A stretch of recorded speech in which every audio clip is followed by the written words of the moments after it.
The last couple of years of I think about the SLS. The last year of the SLS, and that's, but isn't that the story for kind of every, sacred hot rod? I remember my first job on the financial services side, we actually did the financing for non-MB stores. It's not even something it's a line of business doesn't even exist anymore. And I was at a Ferrari dealer in Utah, and we went through the progression of how much they sold F40s for. Oh my God. And the last one sold for far, far less than the first one.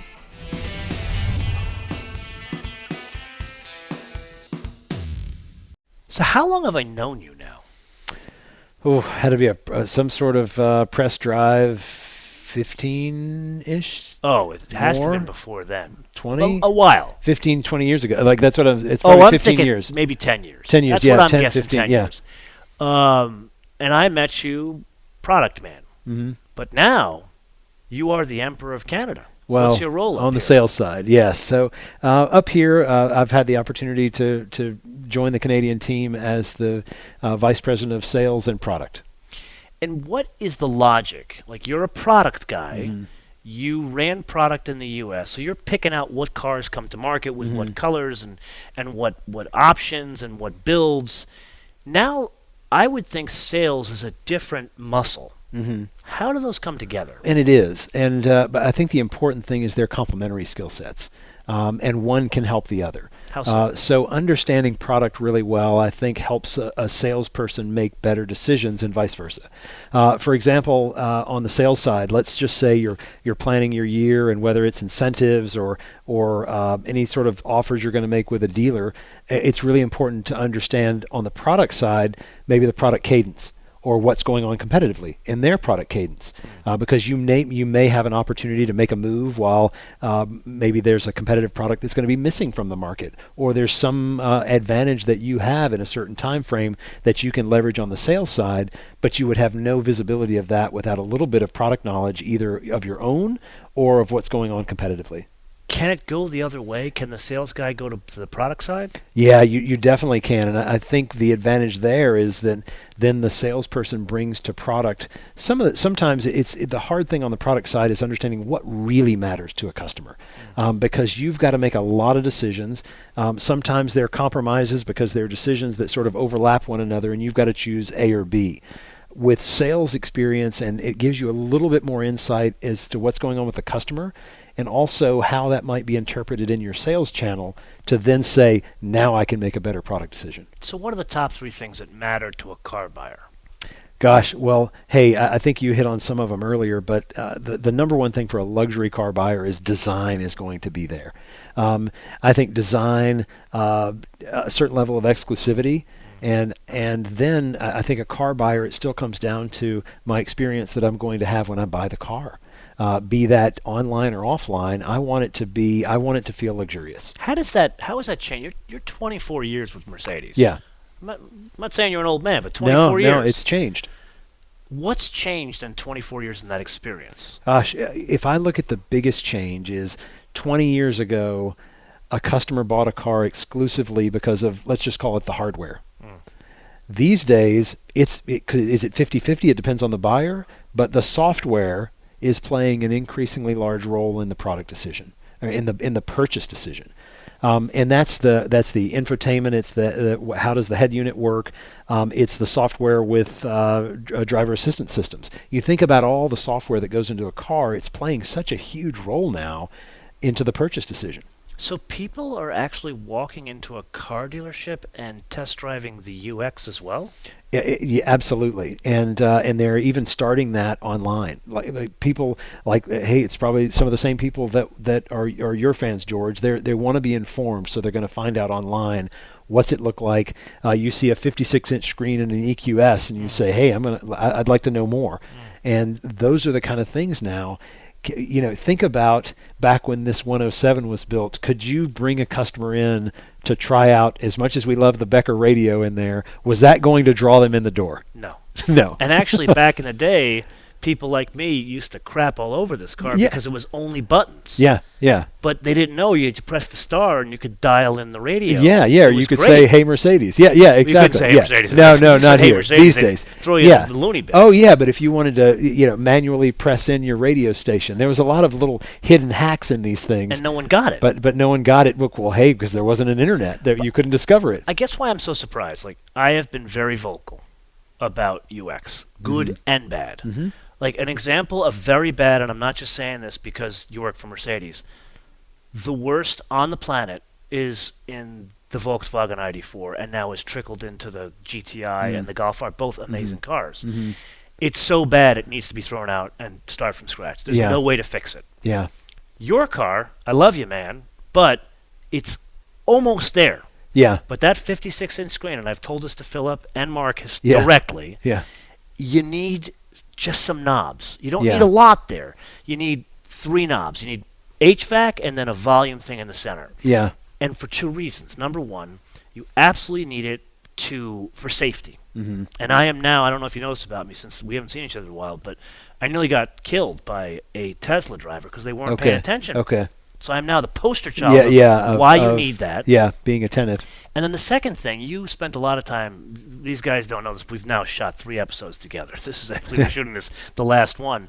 But you're missing an opportunity to convey exclusivity, like you were talking about. Mm-hmm. To have the weighted feel of a knob Yeah. to tune either a radio or the temperature Yeah. and have it with a bezel and maybe like some texture to it. Yeah.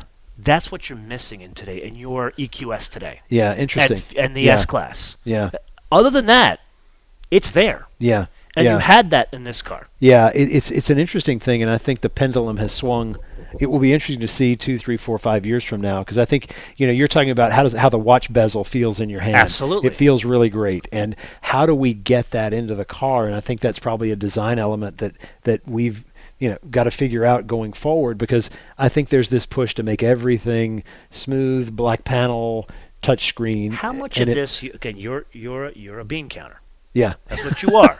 I love you. I love you. Yeah. He's cool. He plays the drums. Yeah. Yeah. Okay. He likes wine and he plays the drums.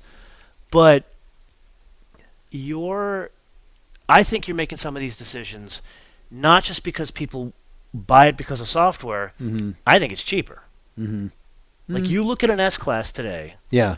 You've missed an opportunity with the Maybach where you've got the same screens, whether it's a Maybach or a W223 S-Class. Yeah. I would argue you missed the opportunity to put analog gauges, like farm it out to IWC, Yeah. farm it out to Breitling, and make Yeah. this beautiful analog counterpart to the tech of the S-Class, and it has 2 different solutions. Yeah. Something. I that's would think you different. don't do that because it's way more expensive. Is that the case? I think it's also. I don't know that it's because on cars like that you could afford to do it. I think you can. Yeah, you could afford to do it. I think it's also thinking about production, sourcing the material. It's all those things, and even certification. Like, you've got to figure out, how do I crash this car with this giant screen, and what's it going to do when I do it? So you need to certify both versions Yeah, of that car. you'd have to do a lot of different things, and not to say it's out of the question. It's just a matter of the level of exclusivity that we can expect. And I do think a brand like Maybach, because we do have let's say a runway for that brand, and we want it to be a very exclusive part of what we do.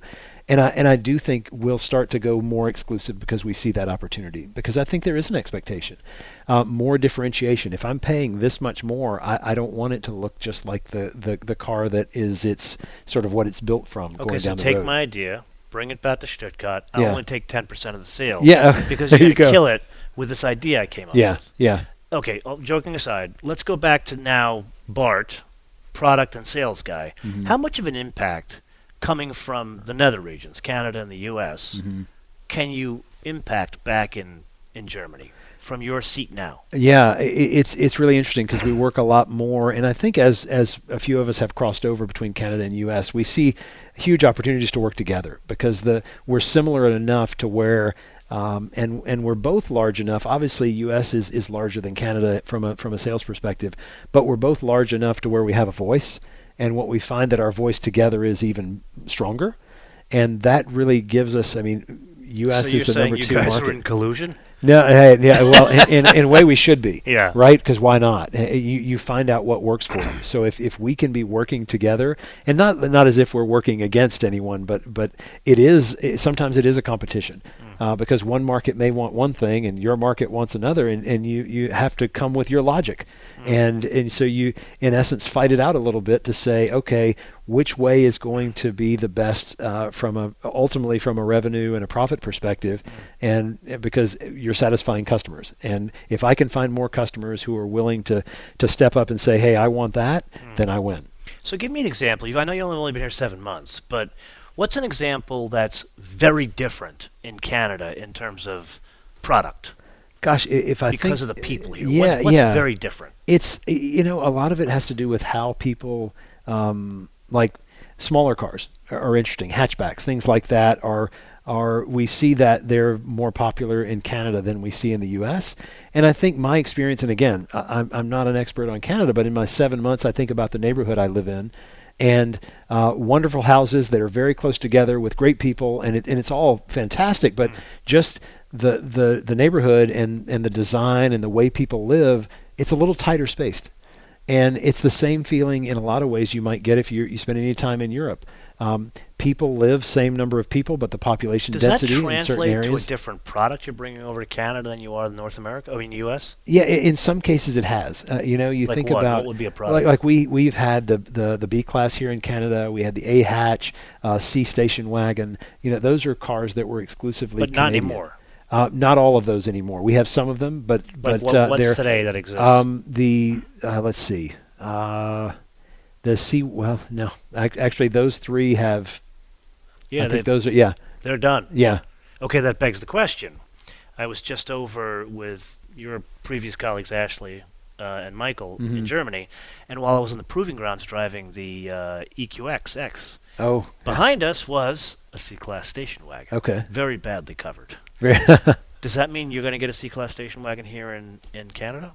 I think what we've found is that a little bit like in the U.S., there is a market for a C-Class station wagon, but is there a better market for a GLC? Do you have a better opportunity to touch more people? So I think that's where you sometimes make those hard sales versus product, those sort of the passionate side of what I love about cars, and the side where you just have to say, what makes the most sense? Because my dealer has 8 spots in the showroom. And I've got those 8 spots. I need to fill them with the 8 best cars for him to turn them and make a profit for him and his salespeople, and obviously return a profit for Mercedes-Benz. Using accountancy terms Yeah. here, do you think a C-Class wagon would pencil here? It would pencil, but would it be better than a GLC? Would it be better than maybe another kind of SUV? Probably not. So your job is not just does a business case make sense? It's really opportunity cost. It's totally, and it's one of those where you hate to force rank things. Yeah. But sometimes those are the decisions we have to make, and I call them the grown-up decisions, because they're hard. And this is why you have no hair. Yeah, probably. But it does come down, and I remind my team this. It's like they pay us to work in the gray because it's hard, and the more you work in the gray, the more you get paid. The more you work black and white, the more likely you are to get replaced by AI. And so so that's a decision where we have to make something that we say we love every car. But you have place and you have basically the space to do this many.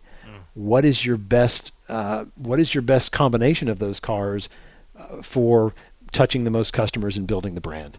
Okay, so 24 years in product planning. Now you've added this VP of sales role. What's the 3 biggest challenges you have in making that switch to now you've got a number on your head? You got a quota. What's the 3 biggest challenges? Well, it's knowing, gosh, from a product perspective, it's making those decisions, like we talked about, separating your passion from the rational from the irrational, my heart from my brain. That's sometimes a hard thing because you have to make a decision where you say, oh, I'd really like that car because I love what it does for that group of people, but I have to make a decision to go with this car because it does something more for a larger group of people. That's a hard one, especially I think the more you're into cars, the more that you have to sometimes fight the passionate side with the rational side of I want to get paid because I need to buy groceries. Right? Let's just be very simple Yeah. about it. That's what it comes down to. And but it's nice to find that balance. So that's probably the biggest thing, because you really do have to find a little bit of both. Has there been an instance, and obviously you've only been in this job 7 months, but you've been doing the product thing for 24 years. Has there been an instance where something penciled, it was something you were passionate about, but it didn't work? Oh gosh, yeah. There. It's probably, if I think about, probably not whole vehicle platforms, but maybe certain packages or options that we thought were just going to be amazing. I remember there was a time when everybody was going to these infrared like night vision systems. Oh yeah. Night View Yep. was ours. Love night vision. Loved it, but it was one of those that was an amazing tech feature, an amazing, really feat of engineering. Yeah, $2,500 option. But What was one but cheap? it just, there wasn't a customer, like, ultimately customers thought it was cool, and then they never turned it on again, and so you don't see it in the new S Class. So it's something You that, know what? I didn't think about that. yeah. So there's interesting things like that. We had something in I think it was the 221 S Class called Split View. And if you remember, that was something Oh, where yeah, you the could watch the TV same screen. Yes. But you could watch a movie from this side, and you couldn't see the movie from this side. Yeah. We worked very hard and were very passionate to get it to work in 50 states. I can't remember if we got it to work in all 50 states in the U.S., but the GPS would actually turn it off in certain states. We were very passionate about it to get those kind of things. But the market response was, "Hey, that's cool." And then it just went. But you can't. You have to take those shots in order to get the really cool stuff that is. So if you hit on more than you miss, you've done well, and they'll pay you for it. It reminds me of, I'm a big reader, and this reminds me of a great book. I think we've discussed this, I'm a pilot. Yeah. And I read a book by Gordon Bethune, who was the CEO of Continental Airlines. He's the guy Okay. who took it from like 4 bankruptcies to making it like this killer airline. Yeah. And he has this thing, it's called the 5D test. Is Okay. the guy in 5D willing to pay extra for it? Yeah. If not, I don't care. Yeah. He had a more Yeah. colorful version of that, but Yeah. if 5D ain't paying more, Yeah. no way. And that's so you had your own 5D test. Yeah, it's exactly it. And I used to tell people that my taste in cars and things changes when I walk in the door of this building, because it's my job. And so there's things that you're very passionate about that you just have to separate from. Okay, what might be a car that maybe I'll have that in my garage, but I can't sell it. You know something I don't know about you after knowing you all these years? Do you have any cool cars of your own, like classic cars? I do have I've had cars from time to time. When we made the move to Canada, I didn't bring anything up here. So what did you have? I've had a couple of Porsches. And Good man. Tell me a 911. It's funny. I've had. It's funny. It started with the strangest car, a 944 Cabrio, when I was probably 28 years old, which is a Not a weird bad car. choice. Yeah, strange S? car.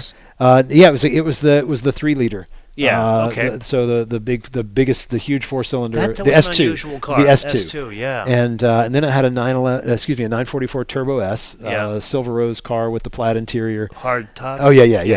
Only. Yep. And then I got, I was in 996, and then a 996 Turbo. Please tell me all of these are manuals. Oh yeah. Every Do you one know of what them. that 996 turbo manual is worth now? Yeah. It's and it was an Aero Kit X51 car. So. You realize you could have sent both kids to school. with Yeah, that car. yeah. So that's would be great to But hey, When did you sell it? that one I still have.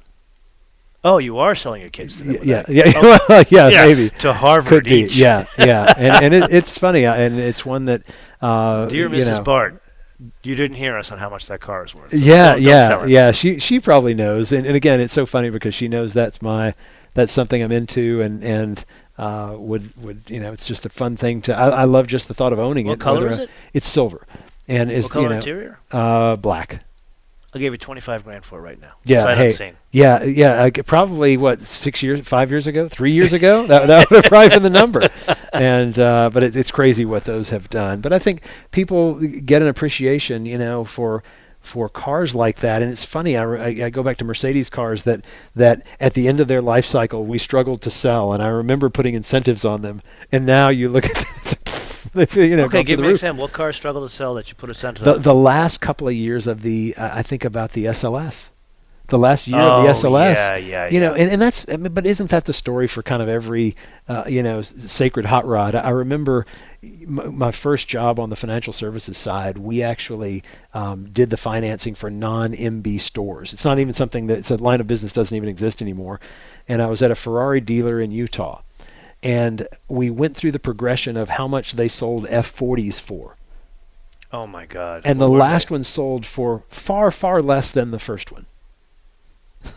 Do you know? Okay, what they don't know is we're shooting this right after Monterey Car Week. Yeah, That was last week. yeah. Every F40, not one of them went less than $4 million. Yeah, there you go. Not one. Yeah, yeah. SLS is, I mean, on the classic car market, they're better than when they're new. Yeah. But nowhere nearly. Do you know what an AMGT Black Series is doing? Yeah, now that stuff, yeah, those have been crazy. They and, came out of the gate double. Yeah, yeah. But another one was an SLR. At the end of its life cycle, No one slow, wanted it. no one wanted No it, one and wanted now it's poof, 800 grand. boom. Yep. Yeah. I'm going to make a prediction, and you can agree or disagree, but I think you had incentives on it at the end of its life cycle. S convertible. Yeah, yeah. You know what had happened is we, rather than probably jump the incentive on that one, we lowered the production. And So you didn't do incentives So on not a great degree of them, but they were scarce. And I will tell you 100%, both the coupe and the cabrio of those cars will be Oh, I have no classics. doubt. Oh, That I think Oh. the S63 in the right color combination, Mhm. that's the 280 SE 3.5 in Yeah. 25 years. Totally agreed. Those That's are what I think. some of the most beautiful cars. I think the S coupe and cabrio were some of my very favorites. Okay, let's get back to your job. Yeah. What's the biggest challenge that's facing you now that you're the Emperor of Canada running sales and product? It's I think when you get elevated to a new role, I think people automatically think you're smarter, and that your crystal ball works better. Mm-hmm. And in essence, you hope it does, and the reason it does is because you have a team. And I think any challenge, and Did you bring anybody with you? I didn't. Okay. But I have a great team here. I knew some of them, some of my colleagues I also had worked with previously, and I think if there's something that you realize as you get, let's say, elevated into new roles, is that your job becomes because my best days are when I do more leading than doing. And so let's think about that. Like I got promoted for being a good doer. We all do. But it doesn't say anything about if you're a good leader. Big switch. It's a hard. totally different thing. And so I think about at the end of the day, when I feel best, it's when I've done less doing and more leading. And so that's the biggest challenge, that you're in a new role at a level where you're responsible for more.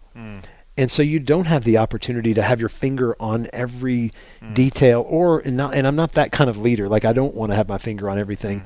But it's a certain level of trust that you have to build with your team, and the value of having a great team is immeasurable.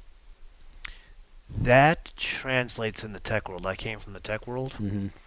and Yeah, you're an Apple guy, right? Yep, Apple. And I started in the product side, and moved to the sales side. Okay. And You could have answered all these questions for me. well, there's not 100% corollary, but in this, it is spot on. There are many people who get promoted for selling 1 million computers through Best Buy. Yeah. But the guy who sold 1 million computers to Best Buy, he may not be the best VP of sales. Yeah, absolutely. And it's actually a very low percentage of sales performers that become sales leaders. Yeah. Yeah, leading is a different skill than doing. Especially in sales. Yeah, totally. Much different. Product's a big thing. Yeah. Like, you've got some, I'm very partial to Burkhalter and Brian Cotter. Yeah, yeah. They're both odd ducks. Yeah. Especially So, Cotter. 'Cause yeah. He is not the Well, guy that's picking out crossovers. Yeah. How could you not be? He's got a car collection. With Tom as his dad. It's Talk about the emperor. He Yeah. is the Oh. emperor of finding the ridiculous classic yeah, cars. yeah. Tom Cotter, go check out his books. Yeah. Amazing. And one of the nicest guy you could ever meet. Including his son. Yeah, Right? absolutely. And he has an FDRX7 he bought for 3 cents, and I'm pissed off about Yeah, it. yeah. I've been in it, so I can tell you. Don't tell me about it, because I'm angry at this. Okay, so that's the challenge. Yeah. The switch from doer, at least the doer on the product side, to Yeah. now being the leader in sales and product. Yeah. That's the challenge. Yeah, that's the biggest challenge, because you just don't have the time to get down into the weeds on every topic. You get down in the weeds when you need to, and then you pull up, and then you're leading, and you're guiding, and you're breaking down barriers, and you're trying to clear the way for people to make their job easier. And that's one of the things I came in, because I think there's always like, okay, who's the new guy, and a guy from U.S. trying to tell us how to do things, and I'm like, no.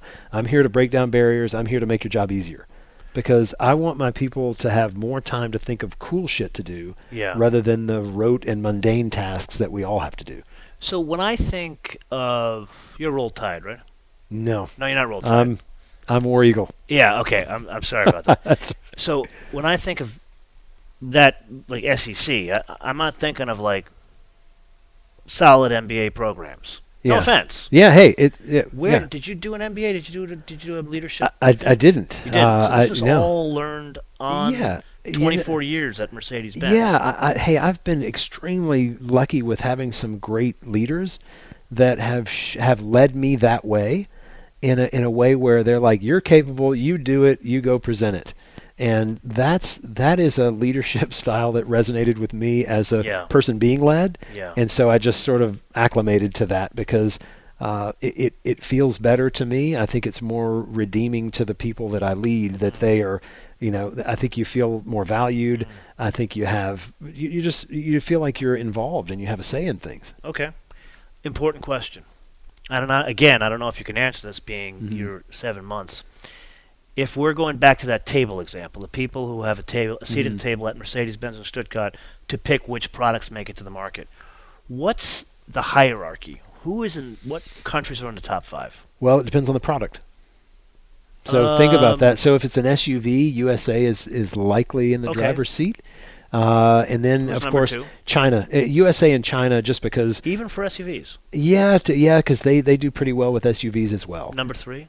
Number 3, it's going to be Europe. Okay, number 4? And then we have something called overseas, and that's kind of an amalgam of everyone else. Like an EMEA kind of deal? Yeah. And then what's 5? That's it, really. That's how the countries are. So Canada is in that number 4 bucket? Yeah. Well, no, Canada is in the North America bucket. So as a Canada's region, grouped with the U.S. Yes. So you have basically China, you have North America, which is basically, it's just USA, Canada. So Mexico's in that 4 bucket. Yeah, Mexico's in the overseas bucket is what we call it. Okay, let's switch gears. That AMG GT out there. Mm-hmm.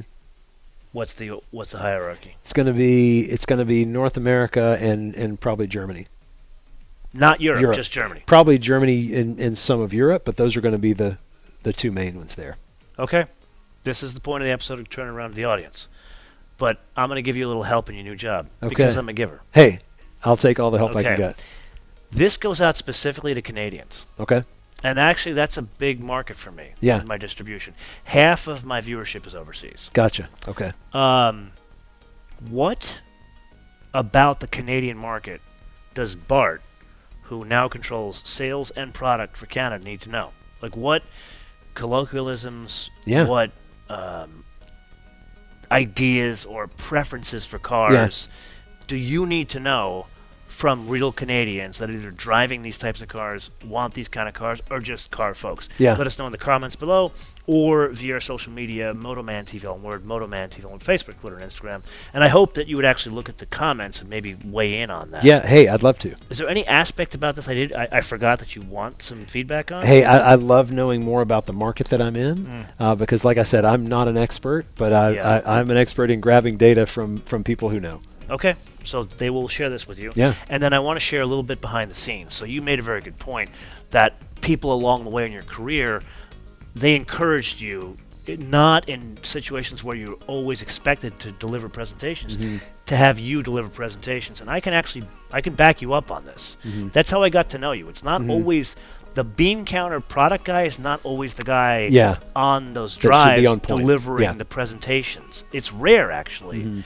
And in every case that I was on a drive where you were there, you were the one always delivering the presentation.